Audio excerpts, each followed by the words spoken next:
Le cadre, c'est essentiel parce que c'est un des moyens, avec la lumière et bien sûr la succession des plans dans le montage, de faire apparaître ce que j'appelle la présence réelle, c'est-à-dire la réalité qui est cachée dans la réalité qui nous environne et qui, pour moi, le fait de pouvoir rendre cette réalité appréhensible au spectateur, c'est l'essence même de l'art cinématographique.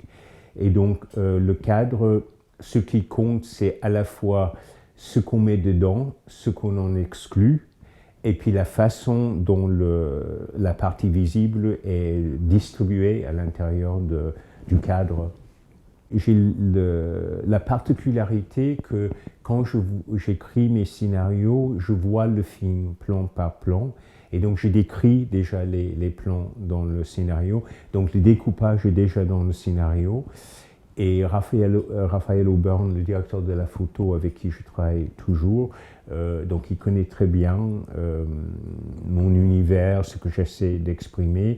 Et donc maintenant, il suffit qu'il lise la description du cadre et il trouve quasiment toujours le cadre exact que j'imaginais. Ce mec n'a aucun sens des affaires. Quand c'est à la fin du plan, c'est-à-dire pas dans un dialogue, ça existe dans tous mes films en fait, c'est un moment où le personnage livre son intériorité, sans explication psychologique et là c'est en dehors d'une action dramatique précise, mais c'est simplement par le regard levé vers le spectateur qui livre l'intériorité du moment qu'il vit. Les trois tableaux jouent un rôle d'une certaine manière dans l'action dramatique. Celui qui est le plus lié directement à l'action dramatique, c'est la reproduction du sacrifice d'Abraham, donc un tableau du Caravage qui se trouve à Florence et dont Vincent a une reproduction dans sa chambre. Il est fasciné par cette image puisque il est obsédé par l'absence ou la non-existence d'un père et donc sans avoir su en fait la vérité de l'histoire de son père par rapport à lui, il sent cette absence comme un acte de violence contre lui et donc il trouve un écho dans cette scène où un père est sur le point de sacrifier son fils. Vincent décide, quand il découvre son père et qu'il voit que c'est un personnage assez méprisable. Il décide de renverser cette histoire et donc de faire le sacrifice d'Isaac qui veut égorger son père. Les deux autres tableaux, bon, il y a le Christ mort de Philippe de Champagne. Avec Joseph, en fait, il commence une initiation spirituelle, des choses qui sont déjà en lui, en fait, mais qui n'arrive pas à gérer, si on peut dire. Et donc simplement la découverte de cette image mystique, ça l'impressionne comme la représentation de la souffrance du Christ. Et puis le troisième tableau, donc, qui va aussi au Louvre avec Joseph, c'est Saint Joseph Charpentier de Georges de la Tour. Et donc là, ça permet à Joseph, en parlant du tableau, en quelque sorte d'esquisser ce qui sera leur relation, puisque il dit que Joseph est le père de Jésus, mais ce n'est pas un père par la chair, mais c'est par son fils qu'il est devenu père. En attendant que tu m'en donnes une autre, je poserai la question autant de fois que nécessaire. Je te réponds aujourd'hui comme toujours. Tu n'as pas de père. Je cherche chez mes acteurs un jeu profond, mais non psychologique, puisque un jeu psychologique passe toujours par l'intellect, et l'intellect coupe le flux d'énergie intérieure. Donc je veux que ce qui est capté par la caméra et le microphone, que ce soit quelque chose de spontané qui vient en fait de l'aspect caché de l'être qu'on ne voit pas et dont eux souvent ne sont pas conscients dans leur vie quotidienne. Et donc c'est pour ça que je leur demande de parler comme s'ils parlaient à eux-mêmes, pour qu'il n'y ait aucun effet de rhétorique, puisque la rhétorique aussi exige un effort intellectuel.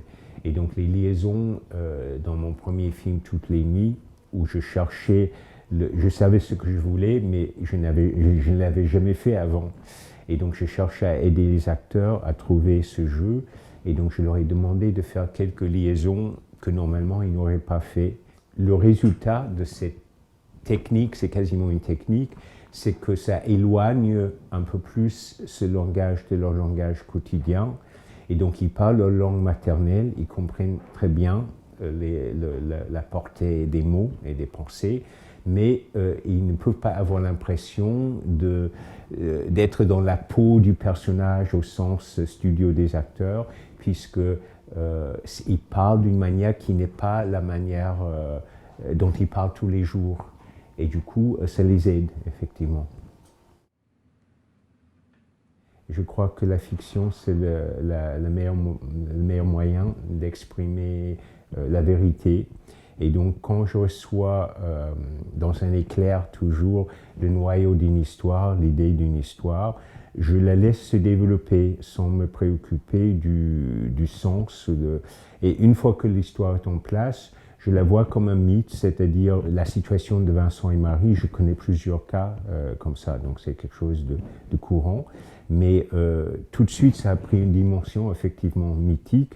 Ensuite, quand je cherchais à accentuer le sens, j'ai donné ces titres à chacune des 5 parties. C'est le propre des mythes, justement, d'être universel et de pouvoir se rapporter à une variété de situations et d'époques, mais de toujours exprimer quelque chose de fondamental qui ne change pas. Et donc, dans cette histoire qui se passe quand même de nos jours, j'ai voulu, ou sans même le vouloir, mais j'ai vu qu'elle avait une portée mythique, voilà, quelque chose d'universel et d'intemporel.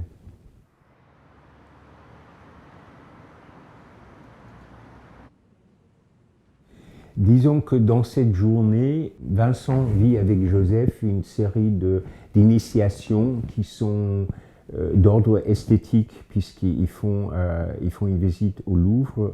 Et puis, bon, en principe, ils se promènent au hasard.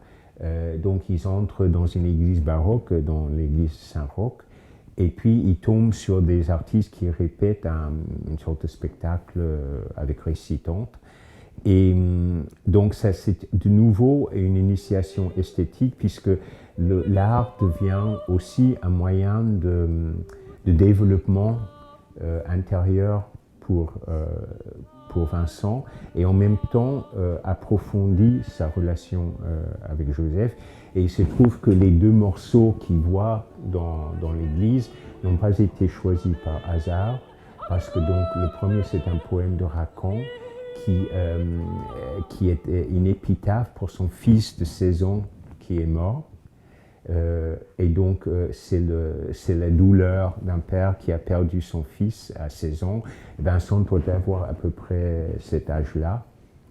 Et puis le deuxième, c'est la lamentation de la mère d'Urial sur le corps de son fils, enfin pour le corps qui est perdu même, mais pour le corps de son fils Urial. Et du coup aussi c'est la douleur d'une mère, et ça peut le faire penser au sacrifice qu'a fait Marie pour l'élever et l'amour qu'elle lui porte.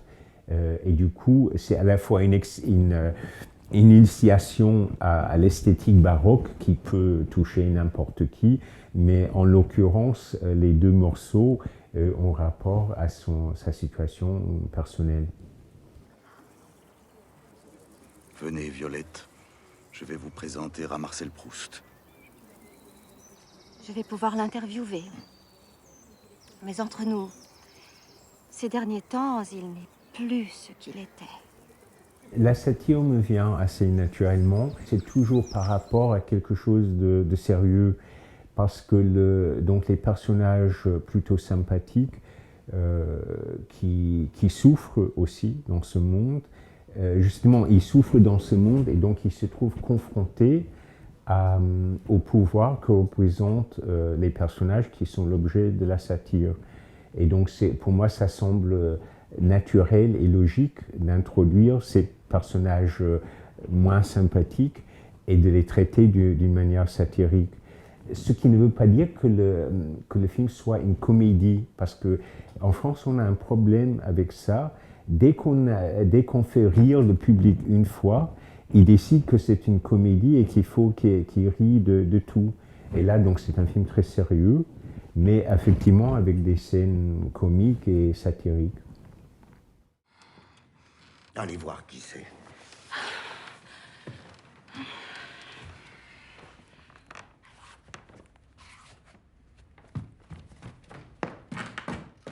Et la psychanalyse est sans doute une science très exacte et très bien, mais qui ne m'intéresse pas parce que je trouve que la chose qui manque le plus dans notre civilisation contemporaine, c'est le mystère. Et donc pour moi, tout est mystère et doit rester comme ça. Et c'est en regardant les mystères qu'on peut trouver une certaine clarté, une certaine lumière. C'est peut-être les tableaux qui sont justement dans le film. Le sacrifice d'Abraham et Saint Joseph Charpentier. Mais voilà, je n'en suis pas conscient, je suis désolé. Mais... De la salle de cinéma, c'est un lieu essentiel puisque c'est le seul vrai lieu où on peut connaître l'expérience cinématographique. Toute autre forme de projection ou de